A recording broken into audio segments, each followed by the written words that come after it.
So whenever you're ready, the floor is yours, Megan. All right. My name is Megan Glosson. I use she, her, hers pronouns.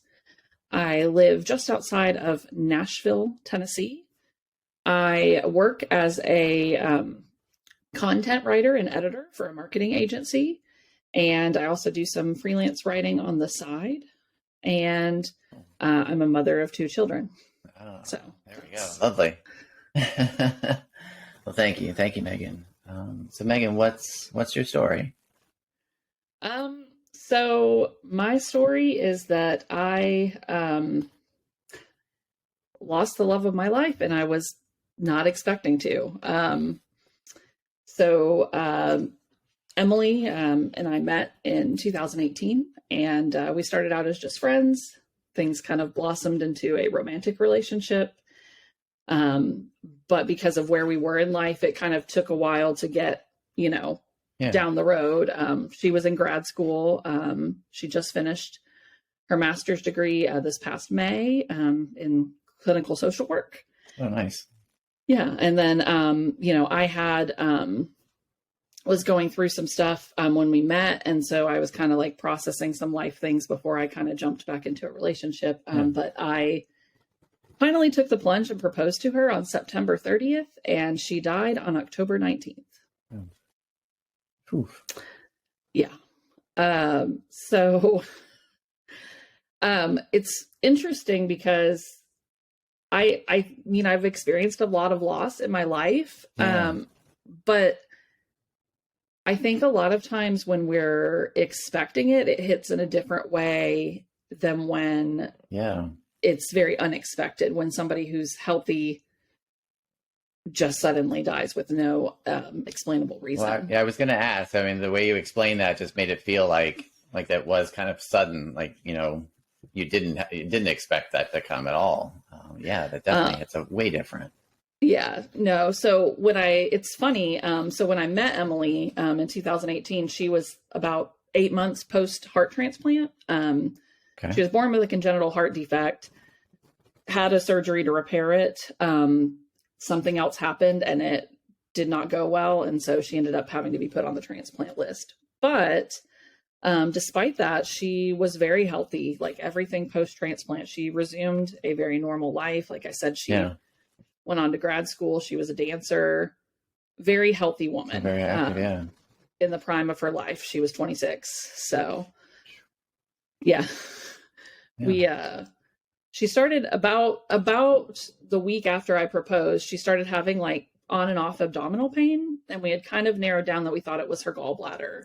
And so finally on October 17th was the day she was just in a lot of pain and she was off work. And I was like, let's go to the ER and I know your doctor's like doing these labs and trying to figure stuff out. But let's just check and see what really is going on here quickly. Yeah. And so we went to the hospital nearest our townhouse, which it's like right around the corner. But because of her history, they wanted to send her to Vanderbilt, which is a pretty big hospital in the Nashville area. And they did her transplant. So she's very comfortable there. All the doctors know her. Yeah. And they did determine it was her gallbladder. But some of her enzyme levels for her heart were a little off in the labs. And so they wanted to do a couple more tests just before you put somebody under anesthesia. You want to make sure their heart's good. So sure. So the plan was for on the 19th that morning. So we're like at the 18th at this point by the time we transferred hospitals and all that. But so the plan was on Wednesday, they were going to do a cardiac echo and a couple of other just tests that they do. And then if everything was good, they were going to go ahead and do the gallbladder surgery. It was supposed to be minimally invasive, out of the hospital in a day or two. However, her body decided it had other plans. We went to bed about 9:00 Tuesday night. About midnight, I woke up to all of the things she was hooked up to beeping. And she was like making a noise, like she was conscious, but not like she wasn't responsive. And so it was kind of odd. All the doctors came in, they were trying to figure out what was going on. They ran some more labs and things. She had a total of 3 of those episodes, and the last time she just completely crashed and they couldn't revive her.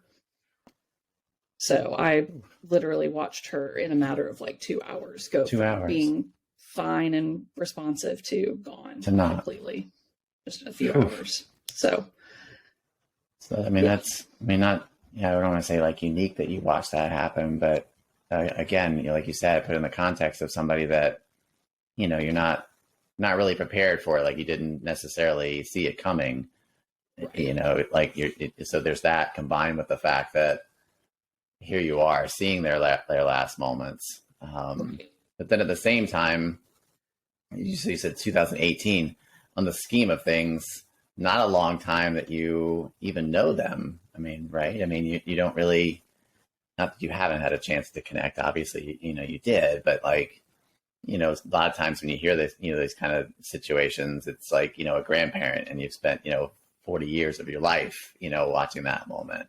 Yeah. What was that like though? What is it like at this point? Because I'm sure that's still. Yeah. I mean, it's hard because like in some ways I'm still like in this denial phase of like, oh, she's going to walk through the door any minute, or, you know, my phone goes off and I'm like, oh, she's going to text me. And it's not, obviously, you know, I know, like I have her phone. I know these things are not possible. And I feel like that's something that's unique that I didn't experience like in other losses. Like you said, like a grandparent. I had a grandmother who had cancer for 5 years. We knew eventually the end was going to come. And so, you know, that was more like peace, like, but I'm not experiencing that with this. It's more, you know, there's the denial, and then there's all the, I think the other hard thing is all the things that I feel like are left unresolved. Yeah. You know, I had just proposed to her. Yeah. I didn't realize the last time she crashed was going to be that. And I had just said, it's going to be okay. Like, that's the last thing I said to her. Yeah. And it's, you know, there are so many, it's like, should I have done things differently? There's all those questions.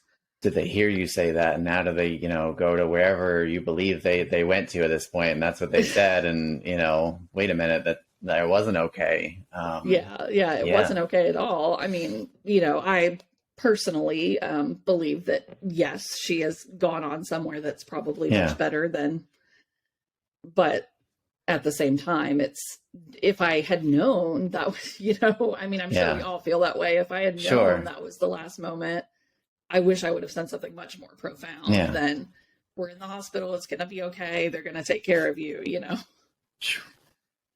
I mean, you know, at the same time, you know, that is kind of special that somebody was there. You know, a lot of times you hear that you're like, you know, racing to get there and you hope that you see that moment, or, you know, they're not responsive at all and they haven't been for, you know, hours or days, and you're kind of just speaking and hoping that, you know, something is being heard. So, you know, you look at that end of it too. So where does that place you then in the process of grief? You know, you talked about like denial, and you talked about that there was, you know, you're still going through other things as well. Where does that then place you? Did you feel, as I say, like, you know, like I'm on the road now of grieving? Did you feel that? Do you feel that? Or is it kind of like, no, like you said, I mean, I see the exit. I'm not taking that exit right now.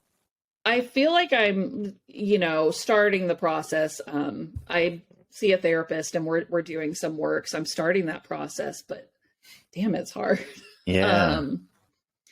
You know, part of me doesn't want to let go, obviously, but then part of me just doesn't, I hate to say this, but I feel like there's almost like nothing to look forward to now. Like everything's just very bland. It's like every day has a permanent like dark cloud over it. Is where I'm kind of at right now. And it's sucky.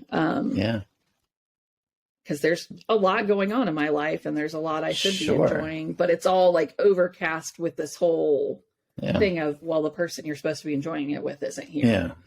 And then you feel guilty that like the things you should be enjoying, you're taking their moment away, and it just adds to the swirl of mess at that point. Yeah. Oh, absolutely. Can absolutely understand that. So then, as far as, like you said, I mean, it kind of hits you differently when you're at like this, I mean, for lack of better words, you're at the pinnacle of being happy, and then it's kind of sucked away there. Yeah. What have you felt as far as the challenges of just going that might be unique to your situation that somebody else may not experience, as far as, losing somebody? Yeah, I feel like there's a lot of unique things, as far as, one, none of my friends have anything that they can even like try to make it relatable to them. The closest is a good friend of mine, and he even said, like, this is a terrible example, but we've both been through divorce as well. So we had previously bonded over that. And he's like, yeah, I know it's not the same, but I know what it's like to lose what you thought your life was going to look like. And I'm like, yeah, but you kind of, I don't want to say like you pick that path with divorce, but to some extent you do. Yeah. And, so that's, I think, something that's a unique challenge. Not having anybody in my peer group that can relate to that. Like, all of their spouses are alive and well, they don't have that kind of thing.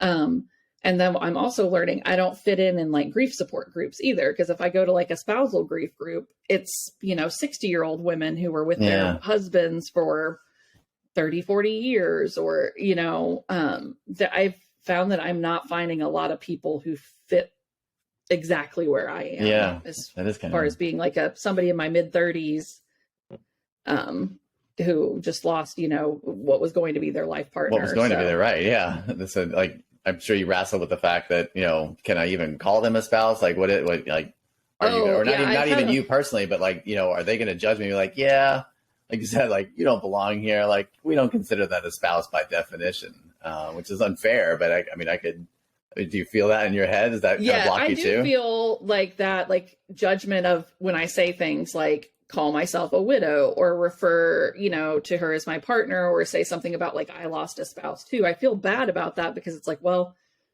we hadn't like finished that part of it. We were very much in the planning of the wedding process. Yeah.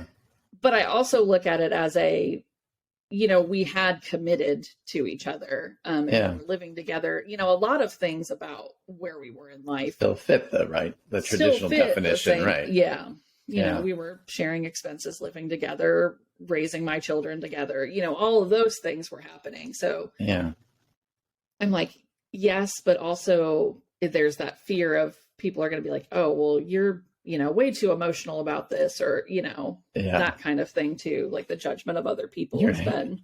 You're not allowed to grieve, because that doesn't necessarily fit what this group is about. Yeah, I'm not like laughing and smiling at it. It's just, I could just see it. And it's unfortunate that you can feel that, right. But that people are so protective of their emotional states and what they're going through, that it's like, no, like, either they want to welcome it. It's like, oh, but no, like, we don't know how to process what we're processing. You have a completely different scenario here. I don't want to figure that out either. Right. And unfortunately, kind of put it onto the, a wall, and a judgmental one at that. Right. And I don't think people even necessarily realize they're doing it all the time. It's just one of those, it's just part of being human. We all have internal thoughts and body language we convey. So, yeah. As far as your children in the mix, you didn't tell me how old they are, and it hits you, differently, of course, like the different ages, but, if you're only getting, into the connection and, trying to figure out what this relationship means, very early on, they kind of, kids kind of latch onto that even quicker than we do, as adults. Can you see their process with everything, or is it kind of just they were kind of removed still from it? No, they definitely, I think, the way Emily's and I's relationship progressed really, they felt like she was family at this point, even before we started dating, she like went on vacation with us and stuff. Like, she was that kind of a friend. So my kids they're now 7 and 9. So, they've kind of, Emily's been in their life, 2018, like they were pretty young. So they have lots of memories for a long with her. Time, sure. Like in their span of life. So it's, I don't want to say it's been easy for them at all. They're very lucky that we have a lot of, other supportive people. And their father is very much still in the picture, and his wife. So like they've got a support system even outside of my home. So that's good. Yeah. But it's interesting to watch children grieve because it's very different than adults. And sometimes that's kind of refreshing. Yeah. My oldest child, especially, it's been very interesting because they've kind of almost, I don't want to say like taken the emotion out of it, but they can just talk about Emily very openly and not seem impacted. It's just part of like everyday conversation, like just to say like, oh, Emily really liked to do that or whatever. I would like to do that today. Or, I remember this one time when we were doing this and Emily said this thing and then they laugh about it because it was funny, and so it's interesting how they can just like pull out those memories. And it's also interesting how they can just be very blunt. We were at dinner with some people a couple weeks ago and my youngest child was talking to a child who's about a year younger than her. And she was like, yeah, my mommy was going to get married, but then Emily died. Like just very, matter of fact. And I'm just like, oh my God. But then the kid's like, oh yeah, sometimes people die. And then they just went about their conversation. And it was just kind of like, is it too much? Like, is it going over our head or are we just at this place where we can just talk about it? I don't know. Yeah. So that's it's something you do with kids, just, with anything, right? You're just like, man, like it either drives you nuts that they're not paying attention to it. And you're like, wait a minute, like you should be paying more attention to it, or it does the opposite. And you're like, man, like that's how I should be right now in this moment. But that's a tough one too, right? I mean, cause it's such a fragile moment there, for them that it's like, oh gosh, like, are they blocking something, or is this really like, are they really okay? Like, I'm sure that could be difficult as a mom. It's hard to kind of decipher all the time. So I just kind of have to check in with them. And I've tried to make it very clear that whatever they're feeling at any point is totally fine. And I've let them see me cry. I've let them see me get up like angry and frustrated about, sorting out things. And I've just kind of told them that like, that's all part of it. We all have feelings and we can express them. Obviously there are healthy ways to express them versus, not so much, but I want them to see that it's okay, whatever they're feeling. Whatever you're feeling. I hope that they have that. It's just sometimes hard to tell with the way they're just either very matter of fact about it or, laugh about something. So, I mean, I think it's probably good to see that as refreshing, especially for yourself, it being so new, that, sometimes you, like you said, I mean, every day feels like it has a cloud on it that you have this beautiful reminder without having to go too far that, oh yeah, it might've been, a moment you forgot with Emily, or, that you do remember, but you didn't remember it that way. I mean, that's kind of an interesting and unique support system without them probably even realizing it just yet. They how much don't of a realize. Support, so as far as what you've gone through with all this, what's been the most beneficial? I mean, you talked about the fact you don't have this like immediate peer group support, and sometimes it's a good thing and sometimes it's not. So oftentimes they tell you to kind of reach further and further out from your circle, so it's less removed or more removed from it. What's been the thing that's kind of helping you walk through this at a pace that, feels comfortable, that you're processing everything, appropriately for yourself? I think one, being very open with my therapist and having weekly sessions. We're going through a specific book that I'm trying to remember what the title of the book. It's the Grief Recovery Handbook. So it's a method of processing, the grief recovery method.